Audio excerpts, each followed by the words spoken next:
Welcome, everybody. Thanks for being here and joining us.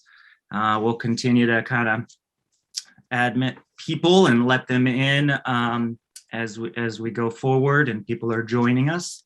My name is Michael Strasberg, and I'm the prospective student coordinator for Biola University's MA Christian Apologetics and MA Science and Religion that are housed in the Talbot School of Theology.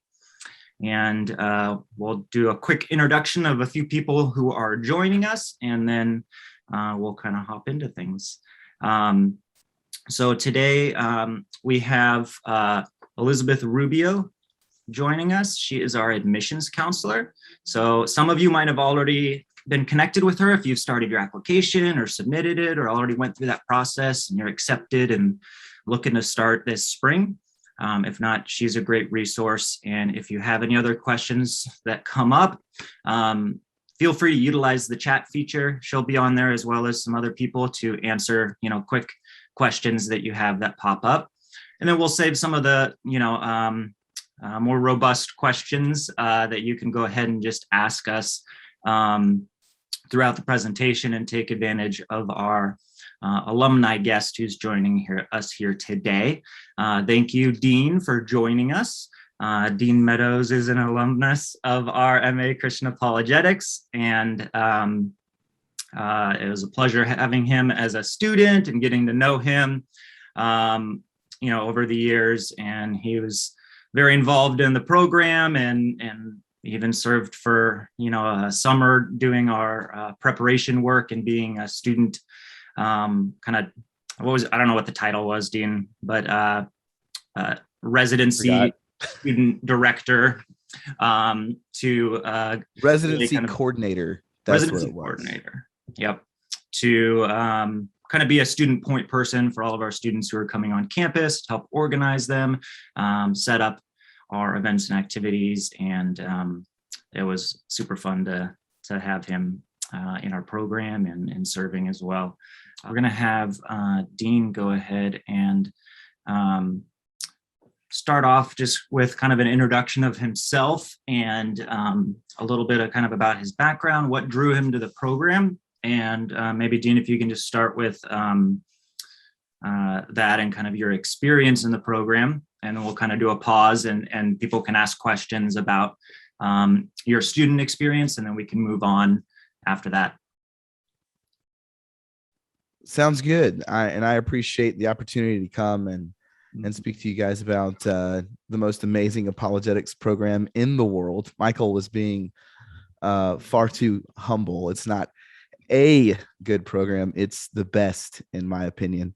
So my name is Dean Meadows. I'm a graduate of the 2019 December class of Biola in the MA Apologetics program.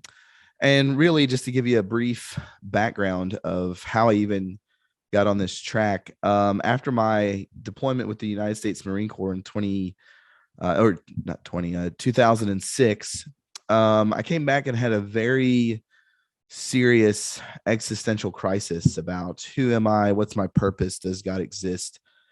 And so, make a long story short, I had kind of had the answers as I weighed Dawkins and Hitchens and Harris and Dennett. I had discovered C.S. Lewis, I discovered J.P. Moreland, discovered William Lane Craig.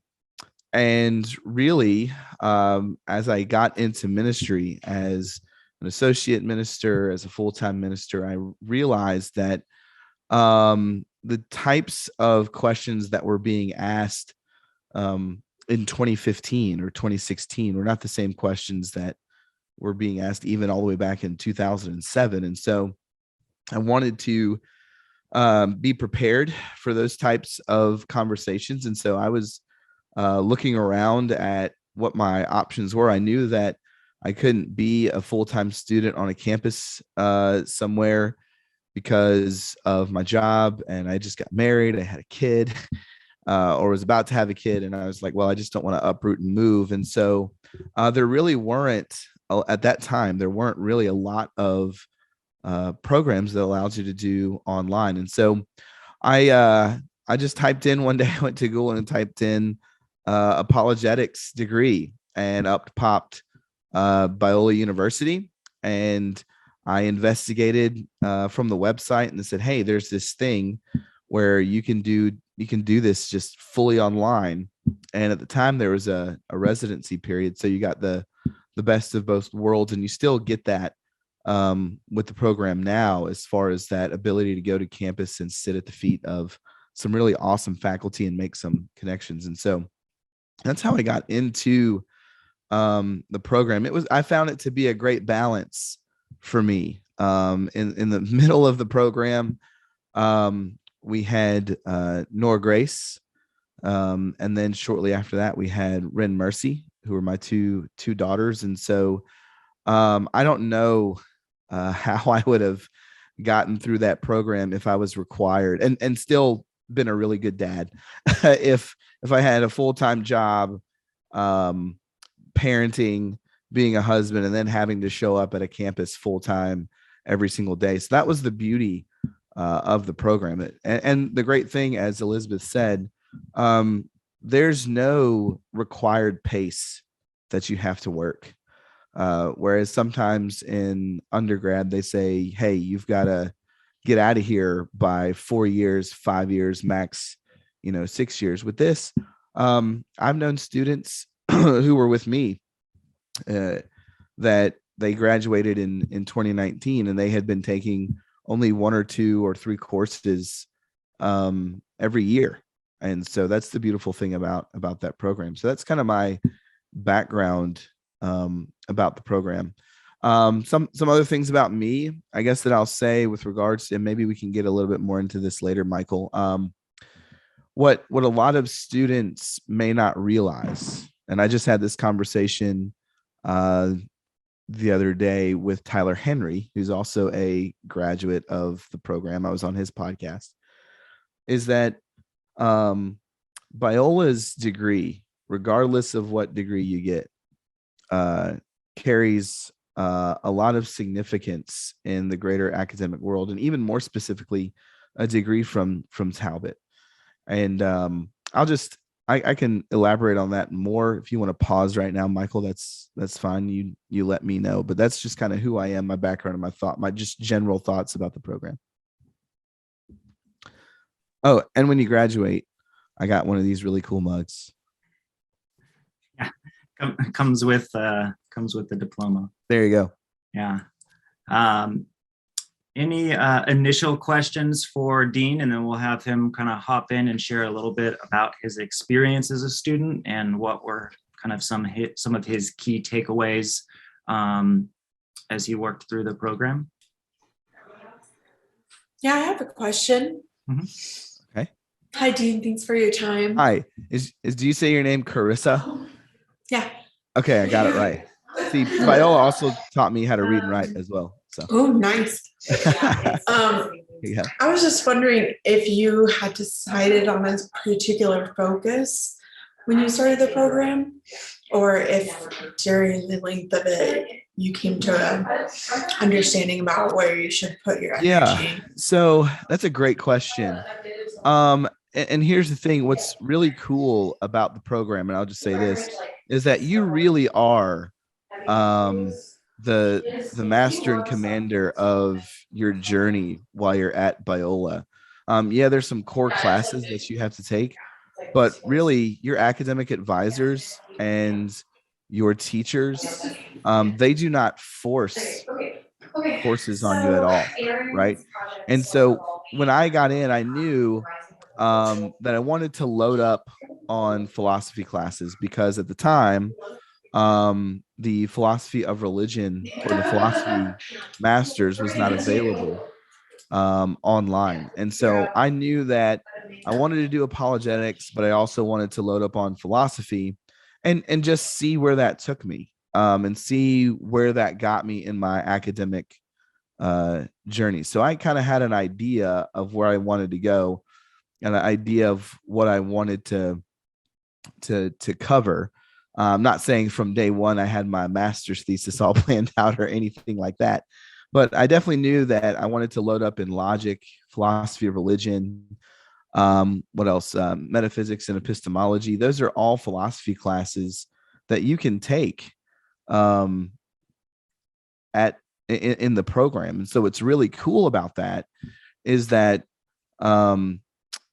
you're allowed that type of overlap in specific fields, right? So you can take your core classes that are required for the apologetics degree, but if you're into science and you want to load up heavy on science classes, then there's, philosophy of science. I did an ID seminar with Dr. Bloom, which was creme de la creme.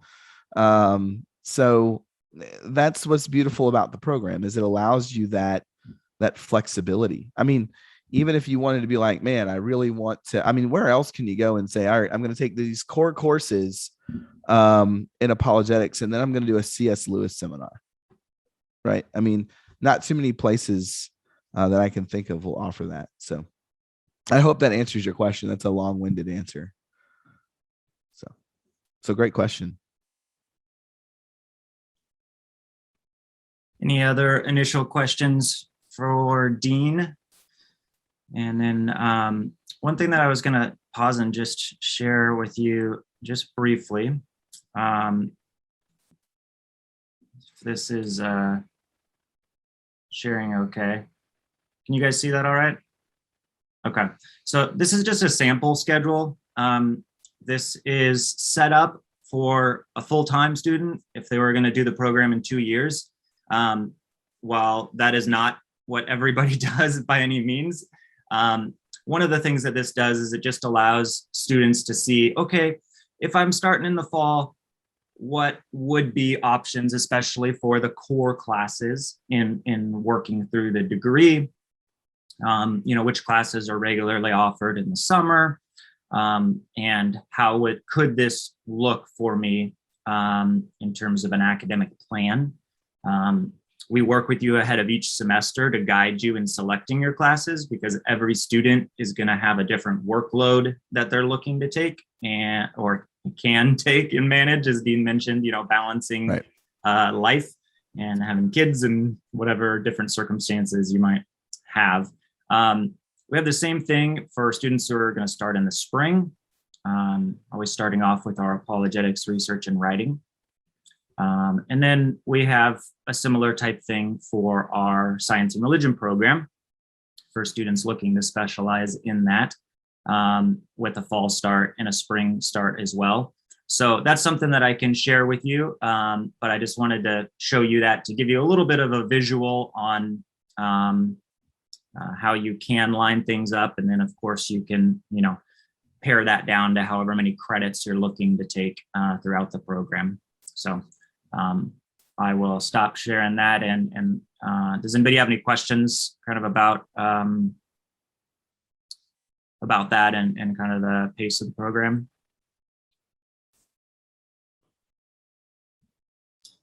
I was just wondering specifically, oh man, I can hear myself, so it's messing me up. Sorry. Okay. I was just wondering who teaches Why Does God Allow Evil? Yeah, so Sean McDowell currently teaches that class. He uses one of the key books that he uses as a text for that class is written by Clay Jones, who taught that class for 15 to 20 years and is a real expert in that field. So we continue to benefit from his teaching and his writing. And so yeah, Sean McDowell teaches that class as well as our resurrection class, and then he'll do a variety of different electives. And I'd like to jump in here real quick and just say that one of the amazing things about the program is not just, hold on one second, my kids are coming down the stairs. One of the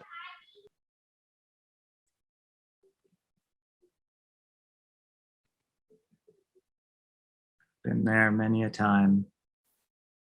You're good. I'm gonna just no, you're good. Okay. one of the most amazing things about the program is not just the information that you're going to get. You're going to have amazing teachers, but what's really cool is those teachers are invested in you, not just academically, but they're super invested in you spiritually as well.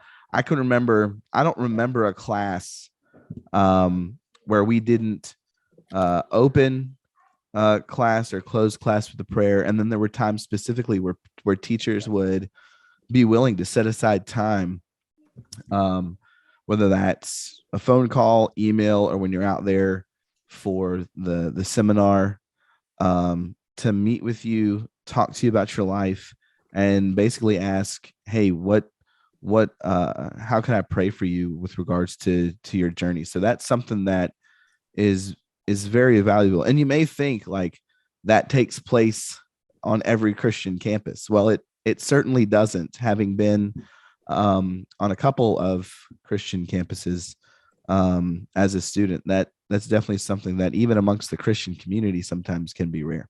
So Awesome. I have a question.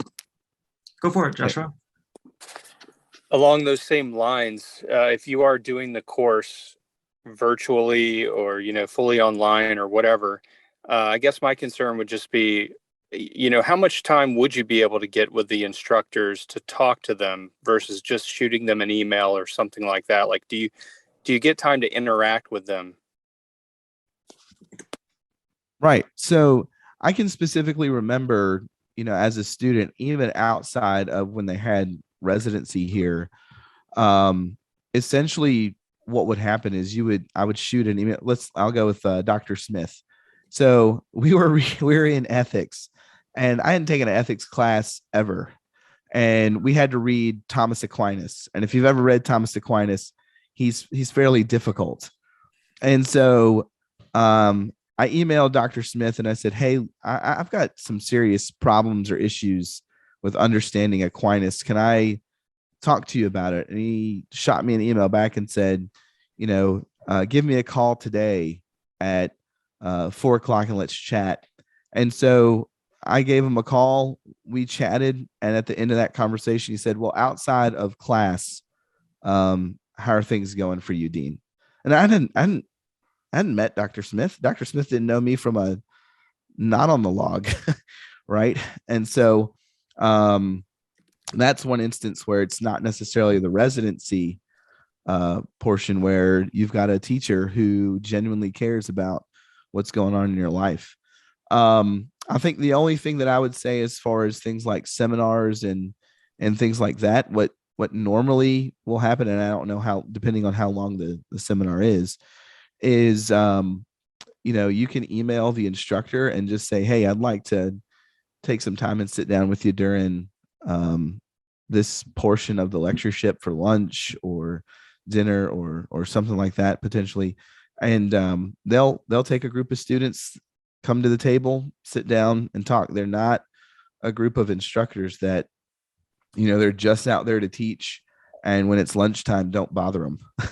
Or when it's, I remember specifically before we started Cold Case Christianity with J. Warner Wallace, I was in the process of starting a nonprofit organization, and we can talk about that more later. And I said, hey, Dr. Wallace, I know that your situation is unique in the fact that you've built this ministry from the ground up. I'm looking to do the same thing. Do you have any time to talk about this? And as busy as J. Warner Wallace is, he said, yeah, meet me. I forget when class started. It was like, it was the day before. It was the day before I was already out there. He said, meet me out here, 45 minutes, we'll sit and we'll chat about how to build a ministry from the ground up. And he was willing to do that. So I hope that answers your question. I don't know if it does or not, but that's, just kind of the availability that they have as well. And even during those times, so for instance, Greg Gansel, who was my supervisor for my thesis, and I don't know how involved Greg is in the apologetics area, but The thing about these instructors is that they become not just mentors, but friends as well.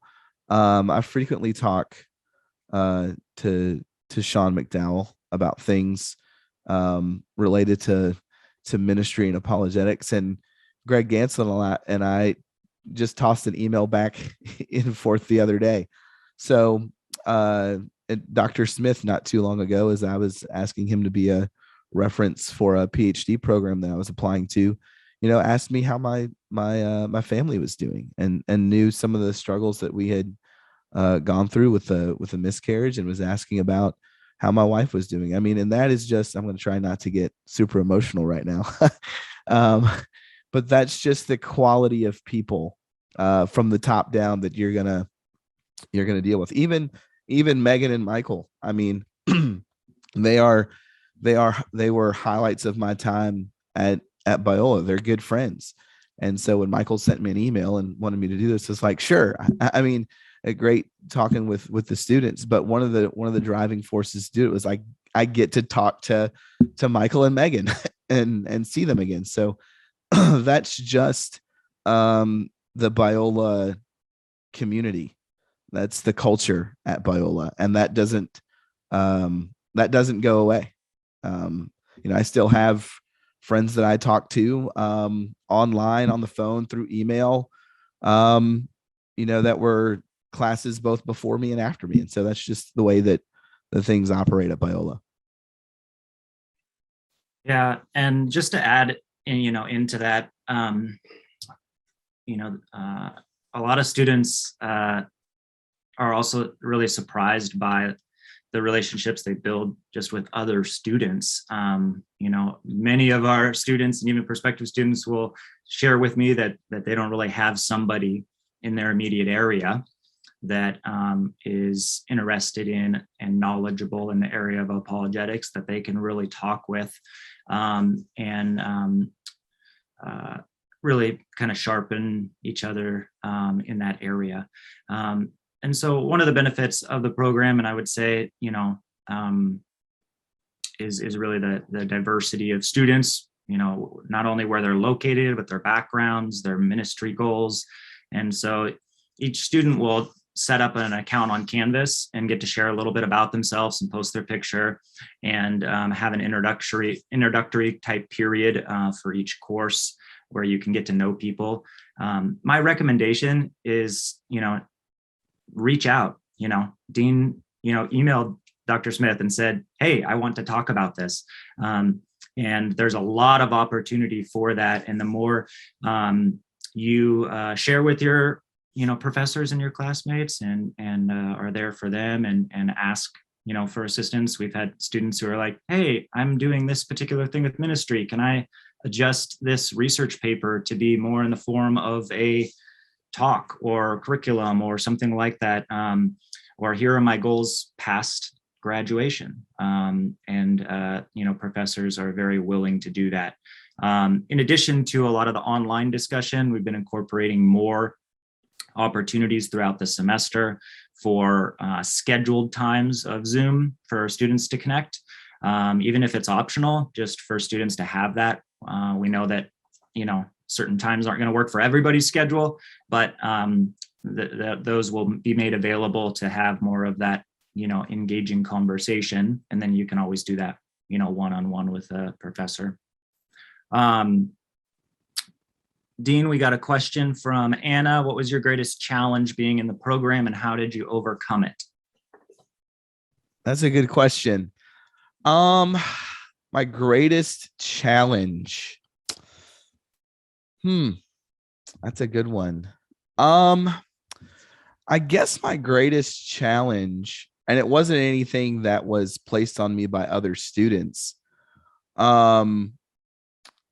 was having the sense that I belonged in the same room with all of these other great minds in the students that I was with, because you have people, like Michael said, from different backgrounds. You'll have people that have some philosophy under their belt. You'll have people that are nuclear engineers, right? You'll have these people who are getting a master's degree to supplement their theology doctorate, right? And so sometimes you'll get a sense of, do I really belong in the same room with these people? And I guess the way that I overcame that is not to view it as a competition. I mean, we're all on the same team. And then two, just understand that just because there's a different level of starting point between you and somebody else, for some people, you're going to start a little bit ahead of them in this particular area, and other people are going to be way down the road than you. I can't impact their road. The only thing that I can worry about is where I am and how much effort and time I'm going to put into the program, right? And so kind of that was a challenge. I think the other challenge that I really faced was probably midway through my second year, I said, okay, how is this degree going to pan out for me academically after I get out of here? That was a big challenge. And the only way to overcome that is to test the mettle of the degree by applying to schools and seeing what happened.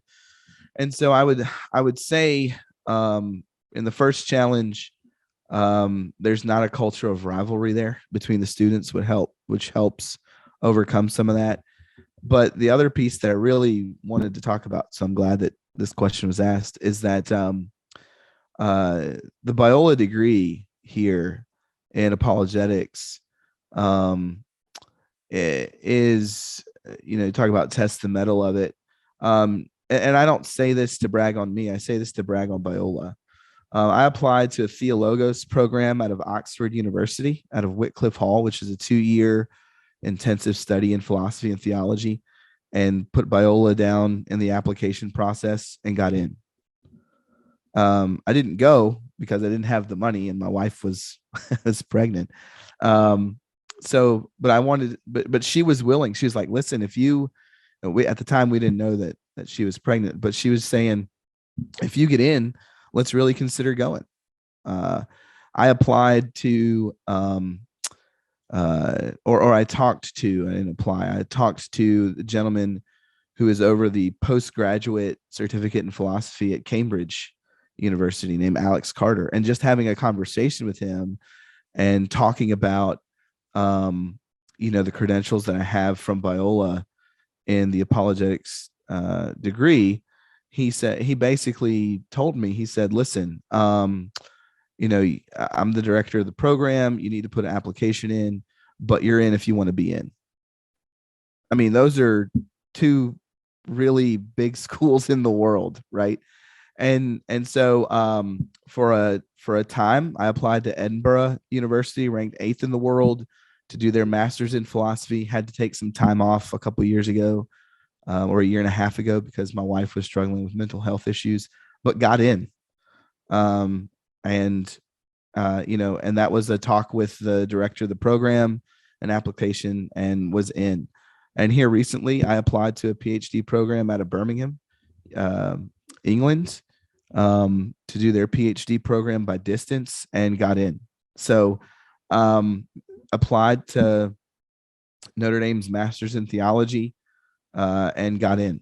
And so what I'm saying is that if you think that this degree is going to limit you academically, it's not going to limit you academically.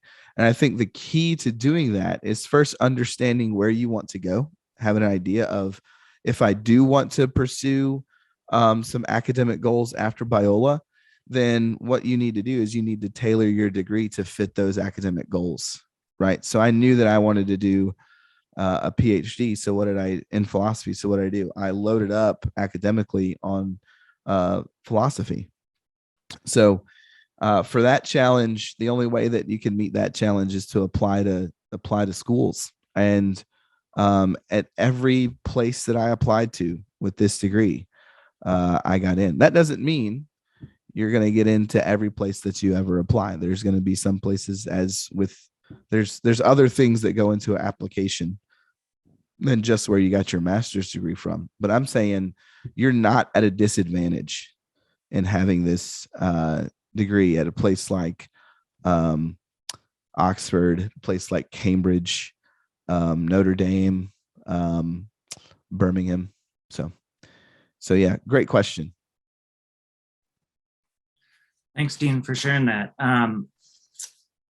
I wanted to get to spend a little bit of time just about kind of, you mentioned and alluded to talking with J. Warner Wallace and kind of getting a ministry off the ground. Right. We do have students who go the PhD route, and we do have a thesis option for students to take as elective credit, which Dean did, knowing that he wanted to do that. But we also have a large group of people who aren't interested in doing a PhD or aren't currently interested in doing that. And that's why we have a apologetics practicum that we didn't have when Dean was a student. And now we do, to help assist people better in putting into action kind of what they're learning. So Dean, if you could just share a little bit about, that ministry and how that came about, and then we'll open it up for questions. Right. So in my first year at the program in 2016, there was a young lady by the name of Kaylee Clary who had graduated high school. She went off to North Carolina, Chapel Hill, and took a class with a guy that, if you go through the apologetics program, you'll hear his name a lot, a guy by the name of Bart Ehrman, who wrote the book Misquoting Jesus, the story of who changed the Bible and why. She took a class with him called Jesus in Film. And essentially what she described to me is that through this class, the things that she thought she knew about the New Testament were undercut. And she basically called me in the afternoon at 2:30 and said, I am having some serious doubts about my Christianity. Well, at the time, thanks to Biola, I was taking a course called Scripture, Canon, and Authority. And we had happened to be talking about Mr. Bart Ehrman. So we had the opportunity I met with her every Thursday after class, and, through a phone call, and we talked about what was being said and what was being taught. And we looked at it. She's still a Christian today, but it reminded me, or it caused me to think, like, how do we invest in young people for 18 years and they go off to college their first year, their first semester, their first class, and they come home and or even in the middle of that semester, just like, I don't know that I believe what I have believed all these years. And so we started a social media based ministry called the Daily Apologist, in which we provide social media content for young people that's apologetics oriented on Instagram, Facebook, and Twitter.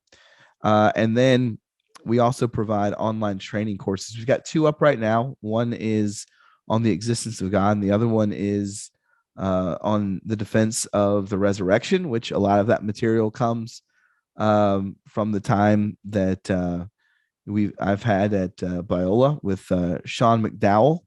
And also, I think that was year he brought in Mike Lacona, which was really good material. And so that's essentially what we do. And we've been doing that since 2017. So while I was at Biola, that took place. And so what I would encourage you guys to do is, if you have some type of passion to build a ministry and to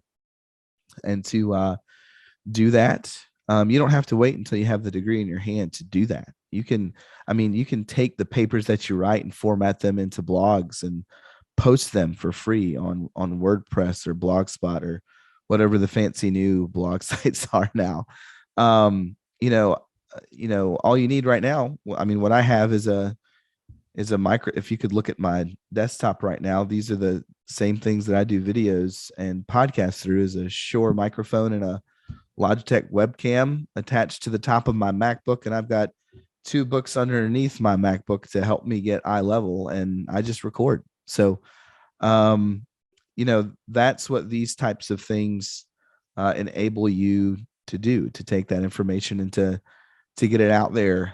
Because when you really look at the big players on YouTube as far as apologetics, I would probably say there are more popular counter apologetics YouTube channels than there are apologetics YouTube channels.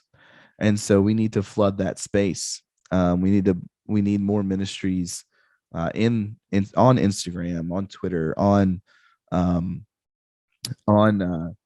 YouTube. And the other thing about that is, and here's the other side of the Biola degree, when the skeptics in the atheist community realize that you have an MA degree from Biola and apologetics, they want to engage with you. Now, as with anybody, some of those interlocutors are good conversations, and some of those are bad, but they realize that the Biola degree, even there, means something. So I would definitely take advantage. If you end up doing the program, take advantage of the practicum. I think the other class that I had with J. Warner Wallace was practical apologetics is what he taught. And so that was an amazing class. If he's still teaching that class, y'all need to take that class for sure when you get to Biola. And if he's not teaching that class, I need to talk to somebody who runs the finances to get that man to teach that class again. But yeah, that's essentially, the call. The call isn't to, wait till you graduate to get your stuff out there. Just go out there and get after it. There's no harm in having your stuff out on the internet, out on YouTube, Instagram. The worst thing that can happen is that you learn. That's the worst thing that's going to happen. And believe me, it's happened with me. There's times where I thought I was right on a particular point. Skeptic brought it to my attention, went back, researched it, said, okay, we got to reformat that. And so the worst thing that you can happen with this whole process, and even in your ministry, is that you learn. And I've had a great deal of experience and have enjoyed the fruits of my labor at Biola. So yeah. Yeah, and one of the things that I love about that is, and speaking to J. Warner Wallace, he'll say, we don't need another $1 million apologist. We need, $1 million $1 apologists. Right. And, while there were times that Dean, said that he felt, wow, there's people in here who are really smart. What Dean brought to the table was experience in church ministry. Everybody's going to bring something different to the table in terms of their expertise or their background. And that's the body of Christ. And so we're all the students are able to encourage each other. But I think it also shows, everybody has a different output, as they're learning. God's placed everybody in different positions in different regions in the world. And really, if you take the pressure off yourself and say, okay, God didn't ask me to be Dr. Craig and, right. Write 15 books, debate everybody, win every debate, and, be the most popular apologist in the world. God asked me to learn this and to give, a defense for my faith and to engage people.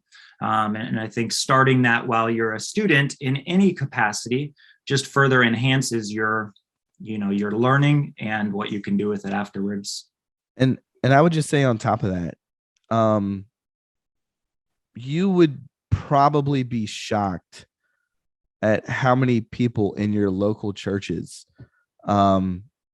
really don't know why they believe what they believe, or don't have good answers for why they believe what they believe. So maybe you do find yourself in the position where you do have this call to go and write books and debate and all that stuff, or you do have this call to go and build your own ministry, or to join a ministry like Ratio Christi or something like that, or maybe and this is what I'm finding out about just where I am in Blacksburg. Maybe the call that this leads you down, or the path that this leads you down, is simply being an equipper of people in the local church. I mean, this is a rhetorical question, but what would it look like if every church in the world had one person who was just equipped in apologetics and just took 15, 20, 30 years and just said, you know what, I'm just going to dedicate myself at this place to train people. I'm gonna get it into the curriculum. I'll get it into the education. I mean, that would be amazing, right? So those are all the different types of pathways that this type of journey can lead you down. So sorry, I didn't mean to take up your time. Oh, no, that's. Can I ask a quick question of you guys? Go for it. This is Carissa again. So having said all that, I'm curious if there's a kind of typical path people go on after they have this degree, and if you can give us some examples of those, as well as maybe some more of the unique things people have gone on to do. Yeah, I'll start, and then Dean, you can follow up. I'll give kind of a broader feel for it, but later on this week, if you guys are able to join, we're doing 2 more info sessions. One's with a current student, Susan Leonard, who's a teacher in Washington, D.C., and she's, actively using this to impact, the students that she teaches. And then, the other one is an alumnus, Elizabeth Urbanowitz, who developed a curriculum for elementary age kids to get them critically thinking about the worldview and how we look at things, and exposing them at an early age, given how much things have changed. I got a 7-10-year-old, and it's like, oh man, the world is a different place, and you got to start earlier. And so she took kind of her education background as a teacher, and then developed that curriculum. We just had a recent grad who published a full-length, I don't know if you call it, not a documentary, but a full-length, really kind of investigative movie on miracles. It's called Sin Proof. It's by Elijah Stevens, and you've got to see it. Mm-hmm. Yeah, and he came into the program having an interest in that area, and continued to develop that and make connections and interview people and do research. And he's got a full feature video on that. Other students have developed, curriculum or written books. We've had students go into kind of the missions field. Well, even from recently, Hillary Morgan Farrer, I mean, they started a Women in Apologetics conference that wasn't even around. And so they do that. Sorry, I didn't mean to cut you off, Michael. I'm just jacked. Urbanowitz is a beast. You need to be here for that info session. She's amazing. The other thing, Carissa, that I would say is there's a current student now, Jovan Paez, who works with me at Harbinger Theological Seminary, where he and I are a part of a apologetics program there. And so the other route that it can take you is into academia. I'm going to have Jovan teach on the resurrection, and he's still a student at Biola. But the president there, the dean of academics there, the academic dean, came to me, 2 years ago, a year ago, and said, hey, I've heard that you've got a degree in apologetics. We're starting a brand new seminary out of Nashville. It's online. Would you be willing to teach it? Now, he didn't know me other than a reference, but he knew Biola, right? And so he said, hey, who do you want to help, fill out the department of apologetics. And I was like, Jovan Paez is over at Biola right now. We need to have him teach. And they're like, literally word for word, well, if it's Biola, it's good to go. Have him teach. And I'm like, okay, let's do it. Doesn't even have his master's yet. Teaching defense of the resurrection. So That's cool. I hadn't heard that yet. I'm glad you shared that. You know Jovan, right? Do you know Yeah. Jovan? Well, you can just tell him I ratted him out, in the info session that's being recorded. Yep. We have one student who lives in Haiti who's developed a app on their phone called Apologia, and is translating, or is basically giving lectures and sermons in both French and Creole, and making that available to a group of people who, apologetics is already niche, but when you talk about putting it in terms of resources in French and Creole, it's extremely limited. And so he's just taking, what he's learned, teaching on it, recording it, and then making it accessible to other people. And I think that's, along the same vein of thought of equipping your church and just saying, okay, even if I just share what I learned and I'm just a vessel of sharing that, just like the disciples, and say, okay, this is what Jesus taught, what I saw, and I'm just passing it along. That's all we can do. I do want to be respectful of everybody's time. And thank you all for joining us. Feel free to stick around if you have, one or two extra questions, but did want to kind of wrap up our time together and thank Dean so much for joining us. I'm glad all of you were able to attend. Thanks, Dean, for sharing that. If you guys have any other specific questions, feel free to email Dean. But it was a pleasure. And if you can I just share one more story? I wanted to share it. Okay. Sorry. So over the last couple of years, I've been working with a young man out of Wisconsin who's been an atheist, was a Christian, became an atheist, was convinced of atheism. And because of the skills that I developed and sharpened at Biola over a 3-year period, he called me last month at 2:30 in the morning and he said, Dean, I'm not a Christian, but I do believe a God exists. And that was because we had probably a 8 or 9 month conversation about the Kalam cosmological argument.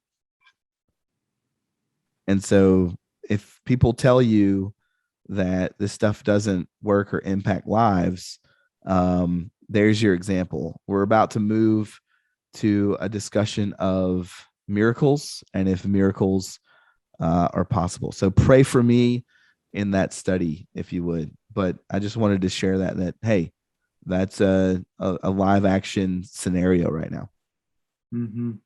That's awesome. Way cool. Any other questions for Dean or myself?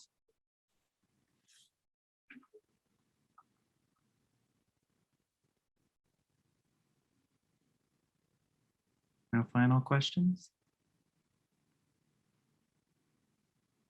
All right. Well, then we will go ahead and wrap things up. If you want to RSVP for any of those other info sessions to hear from a current student and another of our alumni, you can do that at apologeticsevents.com, and join us again and kind of listen in and get a better feel for the student experience in our programs. Thank you so much for joining us. Thank you again, Dean. And I hope everybody has an amazing week. God bless.